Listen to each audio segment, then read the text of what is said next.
तो welcome to free education guys. तो पिला माने आज हम पढ़िबा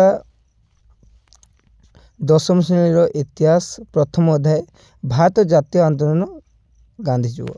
तो पिला माने एथिरे प्रथम पाठ द्वितीय पाठ एवं तृतीय पाठ रही तो ताको हमें चैप्टर वाइज पढ़िबा। तो नेक्स्ट वीडियो टी मु कमेंट बॉक्स रे दे देमी तार लिंक, तुम्हें सेठी जाई देखि पारिबो। तो प्रथम पाठ देछि भारत जातीय आंदोलन गांधीजी को आविर्भाव।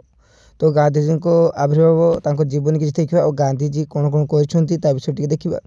तो ये गपटे शुण पे गप भली पढ़ा मन रही किसी भी असुविधा हे ना, मन दे शुण।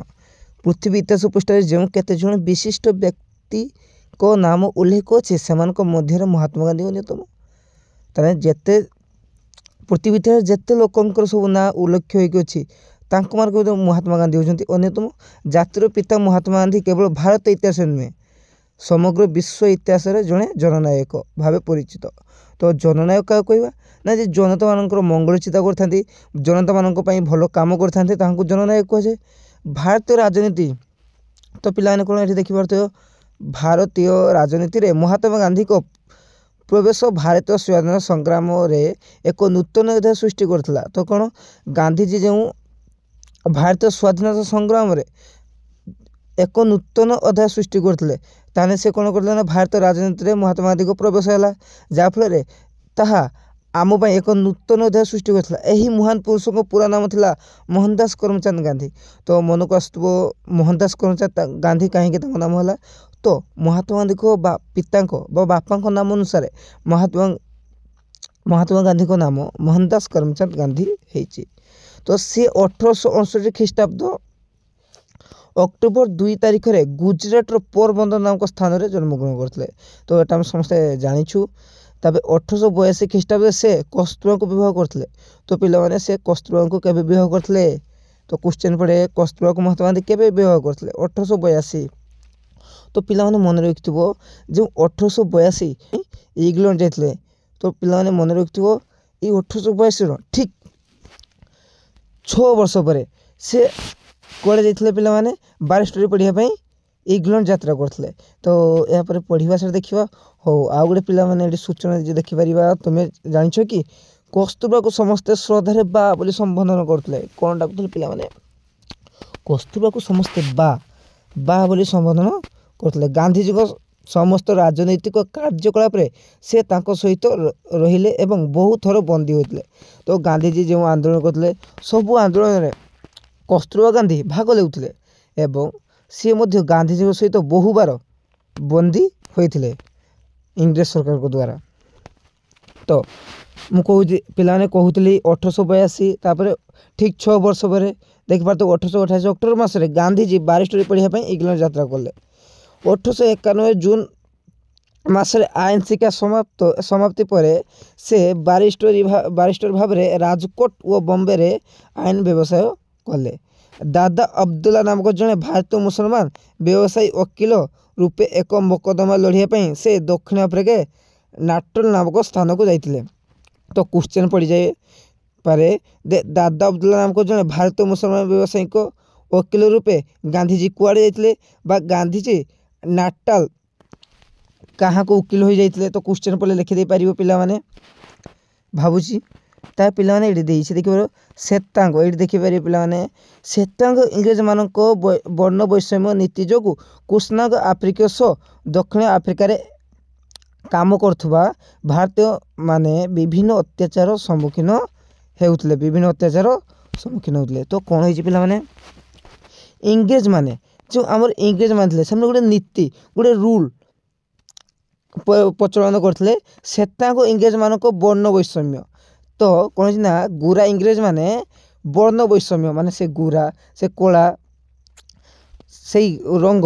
तो नीति जो कृष्णांग आफ्रिकीय सह माने कृष्णगर हालुका कला लोक आफ्रिकीय मान सह दक्षिण आफ्रिका काम करते भारतीय माने अत्याचारित होते बहु अत्याचार सम्मुखीन होते पिला माने सेठारे भारतीय मान भोट दान अधिकार नथिला।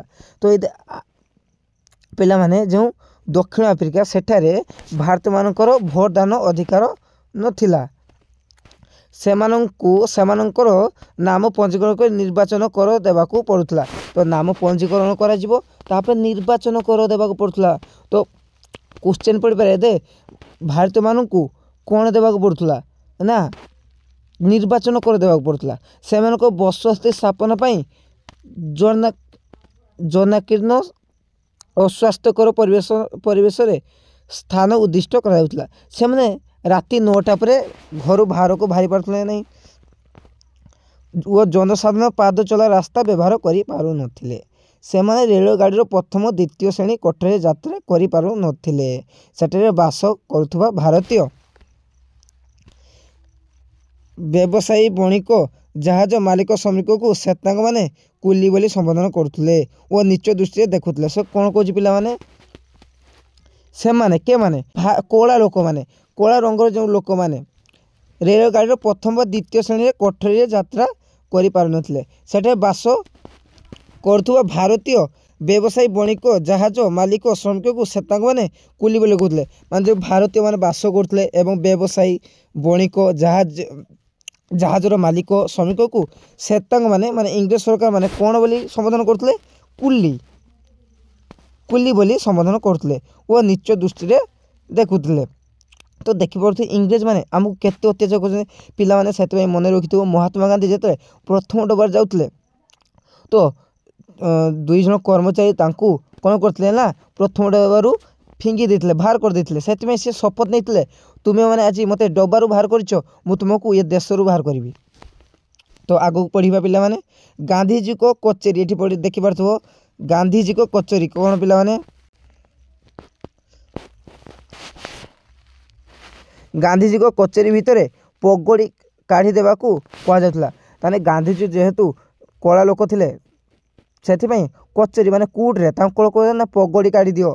थरे से राति 9टारे पाद चला रास्तार चलुवा पुलिस आक्रमण शिकार होते से कौन होना राति 9टा बजे तो मैंने बाहरी पारे ना।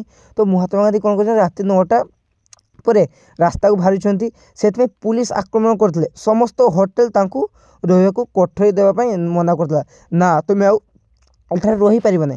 दिने से रेलगाड़ी प्रथम श्रेणी मुझे पिला कथा गोटे कहती से कथा देख जे से रेलगाड़ी प्रथम श्रेणी कोठरी यात्रा कर समय जड़े श्वेतांग सहयात्री अभियोग क्रमे गोटे स्टेशन रेलगाड़ी गार्ड और पुलिस को द्वारा जिनपतर सह उक्त रेल कोठरी ठेली बाहर कर दि जाता।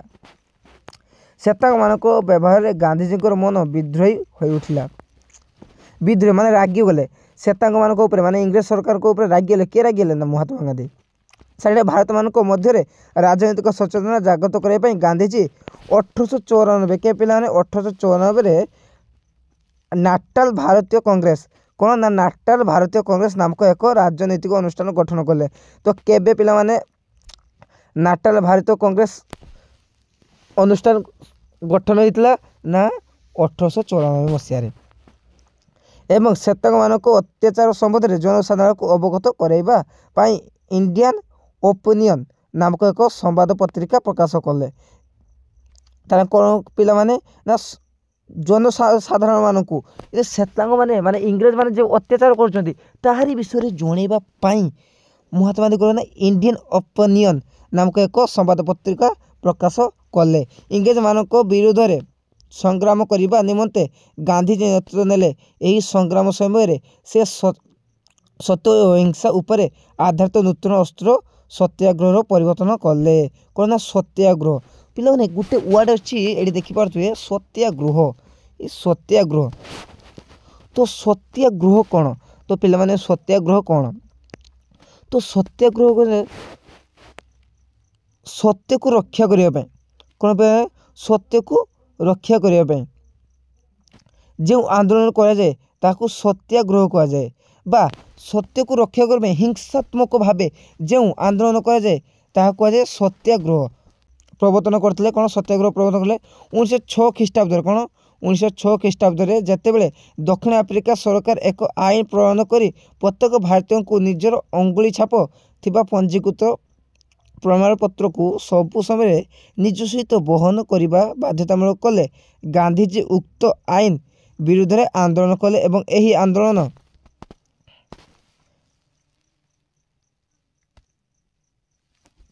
ଏହି ଆନ୍ଦୋଳନ ପ୍ରଥମେ ସତ୍ୟାଗ୍ରହ ଅସ୍ତ୍ର ପ୍ରୟୋଗ କରିଥିଲେ। 1906 ସେପ୍ଟେମ୍ବର 11ରେ ଜୋହାନ୍ସବର୍ଗର ଏମ୍ପାୟାର ଥିଏଟରଠାରେ ଅନୁଷ୍ଠିତ ଏକ ସାଧାରଣ ସଭାରେ ଉପସ୍ଥିତ ଥିବା ଭାରତମାନେ ଏହି କଳା ଆଇନକୁ ଅମାନ୍ୟ ପାଇଁ ଦୃଢ଼ ସଂକଳ୍ପ ଦେଇଛି। ଥିବା ଭାରତମାନେ ଏହି କଳା ଆଇନକୁ ଅମାନ୍ୟ କରିବା ପାଇଁ ଦୃଢ଼ ସଂକଳ୍ପ ନେଲେ। ତାପରେ ସରକାର ଅନେକ ଆନ୍ଦୋଳନକାରୀଙ୍କୁ ବନ୍ଦୀ କଲେ। ଗାନ୍ଧିଜୀଙ୍କୁ ଜୋହାନ୍ସବର୍ଗ କାରାଗାରରେ ବନ୍ଦୀ ରଖାଯାଇଥିଲା। ତ ମହାତ୍ମା ଗାନ୍ଧୀଙ୍କୁ କେଉଁଠାରେ ବନ୍ଦୀ କରାଯାଇକି ରଖାଯାଇଥିଲା ପିଲାମାନେ? ନା ଏଠି ଦେଖିପାରୁଥିବେ ଦେଇଛି ଜୋହାନ୍ସବର୍ଗ କାରାଗାରରେ ବନ୍ଦୀ କରି ରଖାଯାଇଥିଲା। ଏହି ଅହିଂସା ଆନ୍ଦୋଳନ ବିରୁଦ୍ଧରେ ସରକାରଙ୍କ ଦମନମୂଳକ ନୀତି ଅଧିକ ସଂଖ୍ୟକ ଭାରତକୁ ଆଇନ ଅମାନ୍ୟ କରିବା ପାଇଁ ପ୍ରେରଣା କଲା। ତ କ'ଣ କହୁଛି ନା ଇଂରେଜ ସରକାର ଦମନମୂଳକ ନୀତି ଅଧିକ ସଂଖ୍ୟକ ଭାରତ ଆଇନ ଅମାନ୍ୟ କରିବା ପାଇଁ ପ୍ରେରଣା କଲା। ଗାନ୍ଧିଜୀଙ୍କ ସତ୍ୟାଗ୍ରହ ନୀତି ସଫଳ ହେଲା। ତ ପିଲାମାନେ ମନେ ରଖିଥିବ ଯେତେ ବି ଇଂରେଜ ସରକାର ଦମନ କରିବାକୁ ଚେଷ୍ଟା କରୁଛି ତ ସେ ହିଂସାତ୍ମକ ପ୍ରଥା ଅବଲମ୍ବନ କରୁଛି, ଯାହାଫଳରେ କ'ଣ ହେଉଛି ନା ଭାରତୀୟ ଲୋକ ଇଂରେଜ ପାଇଁ ଅଧିକ ବିରୋଧୀ ମନ ସୃଷ୍ଟି ହେଉଥିଲା। ଗାନ୍ଧିଜୀଙ୍କ ସତ୍ୟାଗ୍ରହ ନୀତି ସଫଳ ହେଲା ଇତ୍ୟାଦି ମଧ୍ୟରେ ସରକାରଙ୍କ ଦ୍ୱାରା ଭାରତମାନଙ୍କ ଉଦ୍ଦେଶ୍ୟରେ ପ୍ରଣୀତ ଦେଶର ଗମନ ନିଷେଧ ଆଇନ ବିରୁଦ୍ଧରେ ଅନେକ ଭାରତୀୟ 1908 ଅଗଷ୍ଟରେ ନାଟାଲ ସୀମା ପାର ହୋଇ ଟ୍ରାନ୍ସଭାଲ ଗମନ କଲେ ଏବଂ ଗିରଫ ହେଲେ। ସେହି ବର୍ଷ ଅକ୍ଟୋବରରେ ଗାନ୍ଧିଜୀଙ୍କୁ ମଧ୍ୟ ବନ୍ଦୀ କରାଗଲା। ଆନ୍ଦୋଳନ ପ୍ରଶମିତ ହେବା ପରିବର୍ତ୍ତେ ଅଧିକ ଶକ୍ତିଶାଳୀ ହେଲା। 1913 ମାର୍ଚ୍ଚ 14ରେ ଦକ୍ଷିଣ ଆଫ୍ରିକା ଉଚ୍ଚତମ ନ୍ୟାୟାଳୟ ଏକ ନିଷ୍ପତ୍ତି କ୍ରମେ ଖ୍ରୀଷ୍ଟିଆନ ରୀତି ଅନୁସାରେ ସମ୍ପାଦିତ ହୋଇ ନଥିବା ଓ ପଞ୍ଜୀକରଣ ହୋଇ ନଥିବା ଭାରତୀୟମାନଙ୍କ ବିବାହର ସ୍ୱୀକୃତି ପ୍ରତ୍ୟାହାର କରାଗଲା। ଏହା ବିରୁଦ୍ଧରେ ସଂଗଠିତ ଆନ୍ଦୋଳନ ଦକ୍ଷିଣ ଆଫ୍ରିକାରେ ଗାନ୍ଧିଜୀଙ୍କ